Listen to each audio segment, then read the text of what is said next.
What part of the game is this? So we're going to start with the what part of the game is this section.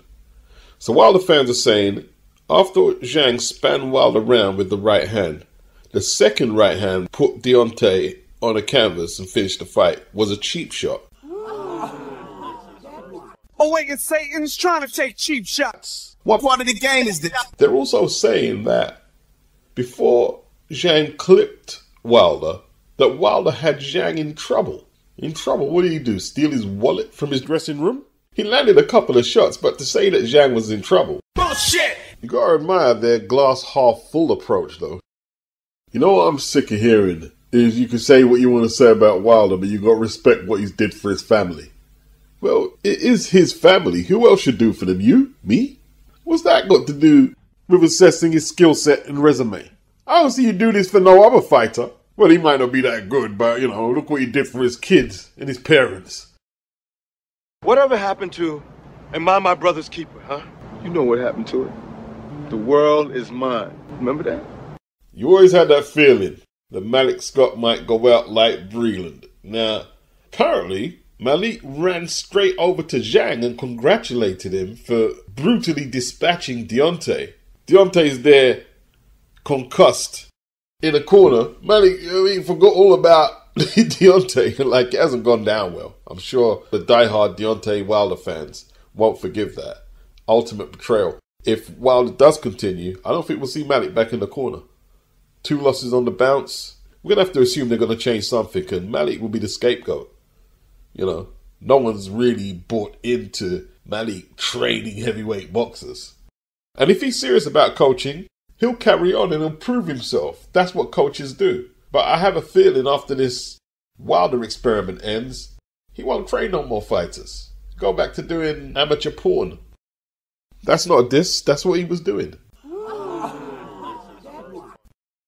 Apparently Wilder will continue boxing. I haven't heard it confirmed, but Lady Chan was alluding to it.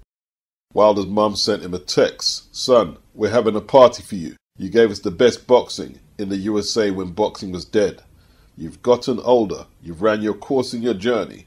It's time to celebrate. He brought back boxing to the USA and we've enjoyed all those knockouts, she told USA Today Sports.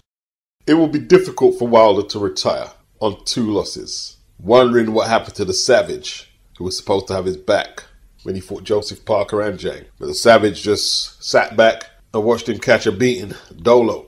There were some Wilder fans who were still talking about an AJ fight next. It's like AJ could win his next 100 and Wilder could lose his next 100. And as far as they're concerned, Wilder is still in the same sentence in terms of relevancy as Anthony Joshua. The Wilder fans cannot accept that AJ's trajectory is on the rise and Wilder's is descending. Another reason I picked Zhang to beat him. You lose to Parker in December. You don't want a rematch. You don't want no get back. I want AJ, I want AJ. You tried to blame AJ when AJ signed like Wilder signed. I win my fight, you win yours, then let's have it. No problem. What it is, yeah, they know if they can't align their name beside Anthony Joshua's, they know they're falling off. And they've aligned their name aside Anthony Joshua for so many years. And they can't bear to think that Joshua is progressing. And Wilder is not just behind, but he's way, way, way behind. So, Wilder carrying on boxing, let's discuss the financial and pugilistic factors in Wilder carrying on.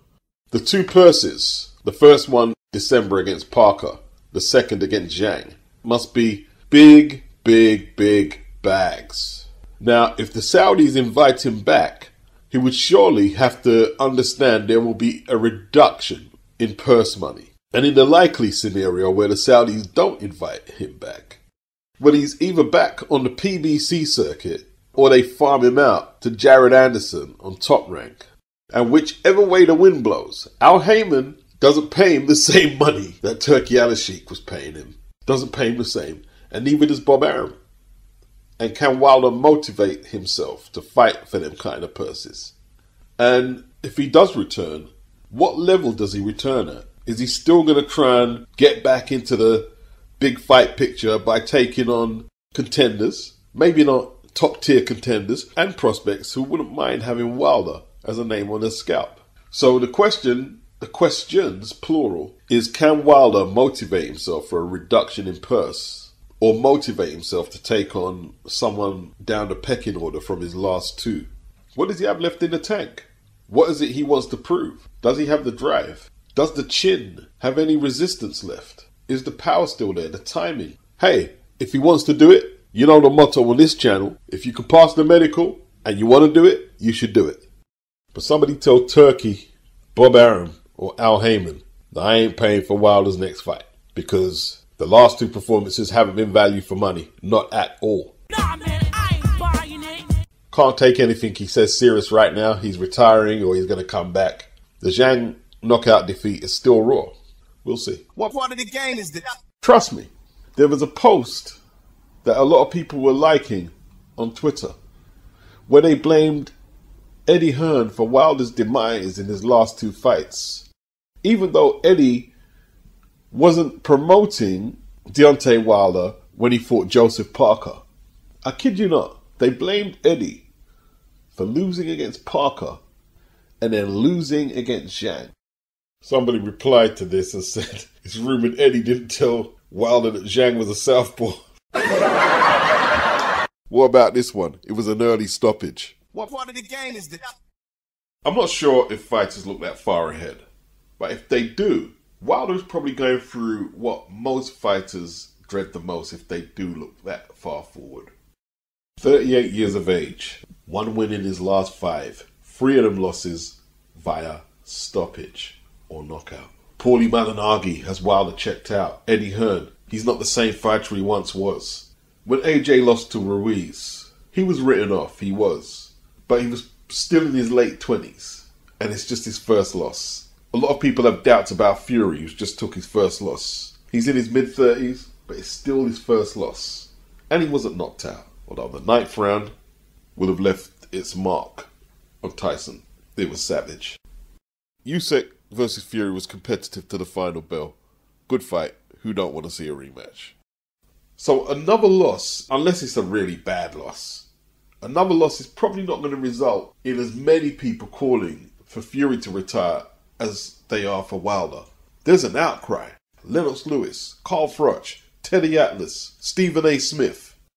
China ZHANG, who's 41 years of age, connected with a perfectly timed counter right hook that spun Wilder in a daze. He then followed with another right that sent Wilder to the canvas. Wilder somehow got to his feet before the count of 10, but his legs weren't steady, and the referee wisely waved off the fight at 151 of round 5. It's time for Deontay Wilder to retire. It's over. Did he call him China ZHANG? Like, I was listening to his broadcast and he was struggling with the name. And this is another problem, is the disrespectful coverage from some Americans when it comes to people who box outside of America. You don't know his name? I heard people saying, oh, Wilder got beat by some nobody. And maybe that's what they fed Wilder. The yes men around him. Yeah, ZHANG's nobody. I don't even think Wilder knew how good ZHANG was. AJ lost 2 fights after losing to Ruiz. I believe the debate was more about how good is Anthony Joshua. Not should he retire, but how good is he really? Can he really cut it at elite level? But Wilder with the 4 losses now, most people are looking at Wilder like a fighter in denial if he carries on. Because the fighter is often the last one to recognize that he's in denial, that it's not going to get any better. I have no problem with him carrying on. That's just my philosophy. But we've seen fighters a lot greater come to that point where they're in denial. Roy Jones, Muhammad Ali. And Wilder goes down hard. I'm sure he knows the history of a lot of fighters who fought on too long. And most fighters think this will never be them. And they'll come up with an explanation of, well, I'm different to them guys. And they didn't do this, and they're not that, and I'm this. But the facts are, you're looking at the old adage in the mirror. That's what you're doing. He scored a lot of knockouts in his career. So we're dealing with percentages here. Let's be pragmatic. So when he was champion and he fought, most of us would think it's a high probability he's going to score a knockout. Well, the knockouts have dried up, and now he's losing a lot. The same formula applies. If he fights a high level of opposition, he's likely to lose. He's vulnerable to big punches. In his last 5 fights or so, he's been up and down off the canvas like a yo-yo. Same logic applies. Percentages, if he's hit by big punches, especially when he's outweighed by 50 pounds and better, he's likely to hit the canvas and he's likely to get knocked out. He's no longer a contender. This is food. This is not just food. I heard Ryan basically trying to give Logan Paul fellatio after he slandered his prime energy drink. And then when the lawsuit was pending, Ryan done an advert with his girl and they were both drinking the drink. Sorry. I just want to say I'm sorry. I just feel bad for the fight that we're going through because I've known the family for years, bro. This is breaking my heart. I don't want to fight with you no more, bro. I don't got a problem with Brian. I had a problem with you, but I drink this now. That's just bomb as bro. I love you, bro. I'm done with this fighting. Because that lawsuit was some real shit. Logan weren't having it. But now Team Garcia are picking a fight with Nutrabio, the company who supplied Ryan the raspberry lemonade supplement that they claim was contaminated with ostarine. Ryan faces possible suspension, testing positive on the day of the fight he had with Devin Haney for ostarine, April the 20th of this year. Ryan's attorney claims that Ryan was a victim of supplement contamination. The attorney provided copies of the confidential test showing ostarine, a banned substance, was detected in 2 supplements. The confidential testing of the supplements were conducted by Sports Medicine Research and Testing. The lab is used by VADA, which oversaw the drug testing for the Garcia-Haney fight. The attorney says this confirms what we have consistently maintained. Ryan was a victim of supplement contamination and has never intentionally used any banned or prohibited substance. The WBC, however, are continuing their investigation into the pharmaceutical characteristics of ostarine, and they're still collecting information before they can make any judgment on the case.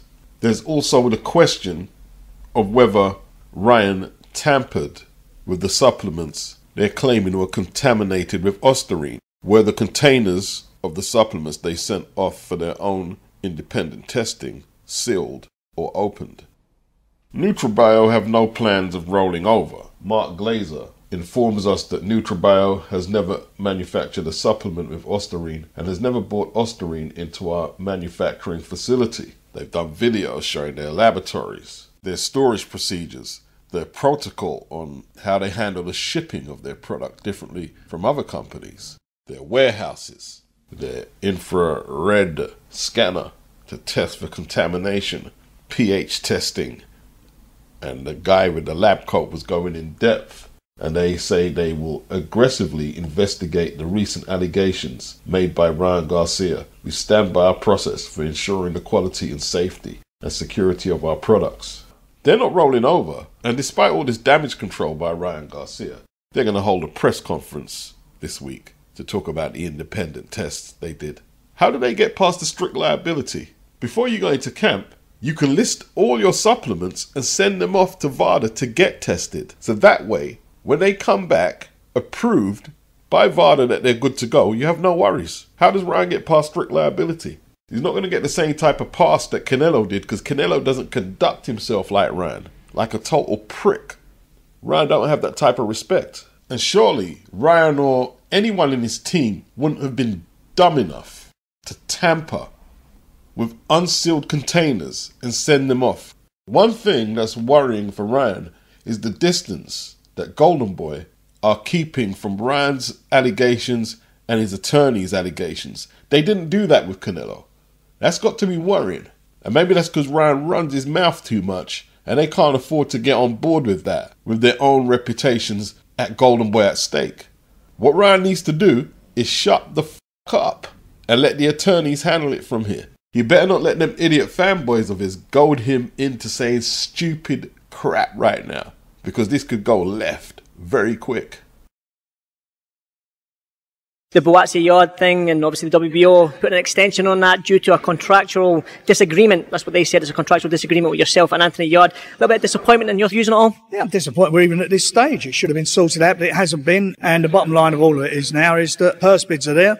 There was a bit of going backwards and forwards over purses, the monies were expected, which were, just totally fantasy land as far as what was being asked. We're at purse bid situation now. I hope he doesn't pull out, because that's where you're going to find out the true value of the fight. Because anybody can bid for it. You bid for the fight and you will find out what your true worth is. It's sad. And I supported his manager when he was getting a lot of stick. It is very disappointing. It's a bit mad from my perspective, because the light heavyweight fights are all happening here. And he should be part of that. And he was off for a couple of fights. And we got a negative response for best career purses as well. But I ain't going to change it by talking about it. But I do genuinely feel, and I've seen this happen in the past, because I'm old enough to have seen it, where guys go down this road and they regret the advice they got. Or you don't want to be involved in what's going on. You've got to have a plan B. And I'll be interested to know what the plan B is. You bid for the fight and you will find out what your true worth is. You bid for the fight and you will find out what your true worth is. Purse bids are a very simple way for fights to get made, without the promoters undercutting the fighter and without the promoters overpaying the fighter. It's fair. A fight like Bowatsy and Yarde, the bids are not limited just to Queensbury and Boxer. Matchroom could bid for it. Top Rank or the PBC, they could bid for it. There is nuance in purse bid. There are certain unwritten codes of ethics. Bob Arum didn't want Eddie Hearn to bid for Teofimo Lopez versus George Kambosos. Eddie didn't listen, and Matchroom got the fight. We got to see it on DAZN. But in theory, anyone can bid for the fight. Anybody can bid for the fight. And a Joshua Bowatsy Anthony Yarde fight, I'm going to keep it real, is probably a £600,000 purse bid. It might not even be $1 million. I reckon 800, $1 million at a stretch, considering Yarde only got 300,000 for when he fought Beterbiev just the other year. Neither is what you would call a big ticket seller in the UK, and neither is box office. But listening to Frank just there, the person he's got a problem with is Tunde. Do you hear the way he said, and I supported his manager when he was getting a lot of stick? He didn't even call Tunde by his name. He believes Tunde is giving Anthony bad advice. Tunde yesterday on social media said he's kept quiet, but he's about to say what he's got to say. I don't know if he said anything in my absence. June the 3rd, Anthony said, as I said before, I am a free agent. Queensbury have now agreed in writing that the term of my previous promotional agreement has expired, so I am free to negotiate my future fights with any promoters, including Queensbury. I'm excited about the future big fights. Queensbury responded, we have seen the statement from Anthony Yarde today. Queensbury's legal advice is that Anthony Yarde still has a contractual obligation to Queensbury, an obligation which Queensbury expects to be honoured. So has Yarde got this document in writing that the term of his previous promotional agreement has expired or not? Why would he say that for Queensbury to deny that's true? It doesn't even seem like a case that needs to go to lawyers. Is your contract over a period of time or a multi-fight deal? And then it should be simple maths. I'm not understanding this. Everybody seemed to be on board, all parties, until Anthony and Tunde decided to change direction. And you can only imagine the stumbling block is they don't think they're getting paid enough. But what they're getting paid is determined by the purse bid, and as Frank said, you bid for the fight and you will find out what your true worth is. It seems like Yarde could be asking for unreasonable money. And in the last video, Frank Warren was saying that Tunde and Yarde was looking at least $5 million for the fight. That's a lot of money. What generates that kind of cash for that fight? Now, like I said, I haven't heard nothing from Tunde. Is Frank telling the truth? Tunde's going to have his say. And at this point, all we've heard is what Frank has been saying. I get the modern day fighter is struggling for independence. And that free agent thing is very appealing, isn't it? But ultimately, business is business. You go to the network as a free agent. That network is going to have one promoter tied to the network. Often, either the promotion or the network is affiliated to one of the sanctioning bodies, or maybe a few of them. Voluntary title defenses often come with rematch clauses or we want an option. The likes of Dillian and his fighters, Fabio, Babic, they did the free agent thing very well. Got to commend them on that, especially Dillian. Got to commend them. Kelbrook was a free agent, wasn't he? A lot of the Matchroom fighters are free agents. Tony Bellew never had a contract. Whether you're contracted to the promoter, unless you sign something really dodgy, whether you're contracted or a free agent, how does it work? In my opinion, and I could be wrong, You've either got to have that fan base like Ryan Garcia, or you've got to win the big fights. And then you can dictate the purse structure with some leverage. But, you know, we've got to let Tunde have his say. He said he's going to speak. And we've got to see what Yarde and Tunde's plans are. Let's see if they can get these big purses negotiating with the likes of a Ben Shalom, an Eddie Hearn, a Top Rank, and the PBC. Let's see what they can do. If they don't want to get involved with what's going on with Frank Warren, Frank said, well, let's see the plan B. Well, you don't want to be involved in what's going on. You've got to have a plan B. And I'll be interested to know what the plan B is. And with that, I'm gone. Ghost, peace, sayonara. Talking about a gang, ain't no gang, this is real shit. Uptown, North Philly, take you on a field trip.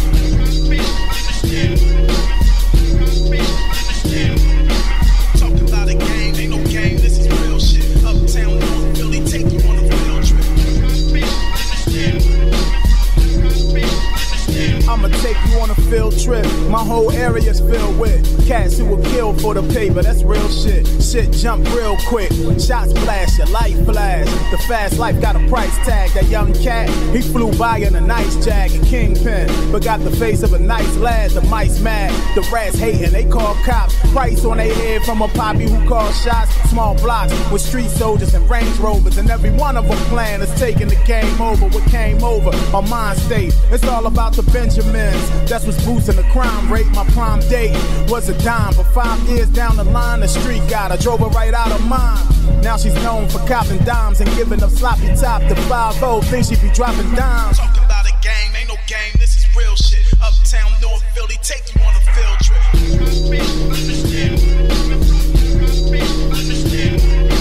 Talking about a gang, ain't no gang, this is real shit. Uptown, North Philly, take you on a field trip. Street wars, they never end, and nobody never win. There's very few veterans. Niggas think they ballin', they peddlin'.